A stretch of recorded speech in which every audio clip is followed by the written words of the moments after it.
Hello guys, എല്ലാവർക്കും സുഖമാണെന്ന് വിചാരിക്കുന്നു. അപ്പോൾ കസോളിലുള്ള സെക്കൻഡ് ഡേ ആണ്. രാവിലെ തന്നെ നന്ദു എന്നെ കുത്തിപ്പോക്കി ഒരു കാഴ്ച കാണാൻ ഇങ്ങോട്ട് വാ മാളൂ എന്നൊക്കെ പറഞ്ഞിട്ട് വിളിക്കുവാണ് കേട്ടോ. എന്നിട്ട് ഞാൻ കണ്ണും തിരുമ്പി എണ്ണിട്ട് വന്നപ്പോഴത്തേക്കും മുട്ട മഴയും പിന്നെ അതേപോലെ മഞ്ഞ് നിറഞ്ഞ് കിടക്കുക. മഞ്ഞല്ല, ആക്ച്വലി അത് ഫോഗാണ്. നിറഞ്ഞിങ്ങനെ കിടക്കുവാണ്.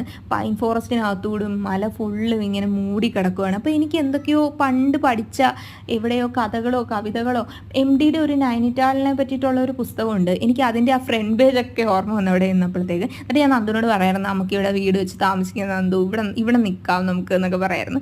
ആ ഗുഹ കണ്ടോ? ആ ഗുഹയിൽ അപ്പുറത്തുള്ളവർ വിറകൊക്കെ വെക്കുന്ന അവിടെയാണ് കേട്ടോ. അപ്പോൾ ഈ ഗുഹേൻ്റെ അവിടെയും ഒക്കെ ഫുള്ള് കഞ്ചാവ് ചെടിയാണ്, പിന്നെ ആപ്പിളിൻ്റെ മരങ്ങളും ഇതാണ് ഫുള്ള്. ആ വീട്ടിൽ 2 കുട്ടികളുണ്ട്, പിന്നെ ഒരു 2 പെൺപിള്ളേരുണ്ട്, ഒരു അമ്മയുണ്ട്, ഒരു അച്ഛനുണ്ട്. ഇതൊക്കെ എൻ്റെ ഒബ്സർവേഷനാണ് കേട്ടോ. അപ്പോൾ നമ്മൾ അവിടെ നിന്ന് നടന്നിറങ്ങി വന്നിട്ട് ഫുഡ് കഴിക്കാതിരിക്കുവാണ്. ഒരു വീടും കടയൊക്കെ ആയിട്ടുള്ള ഒരു ചെറിയ സെറ്റപ്പ് മാതിരിയുള്ള നല്ല ഭംഗിയാണ്, നമ്മുടെ നാട് പോലെയൊക്കെ എനിക്ക് തോന്നും.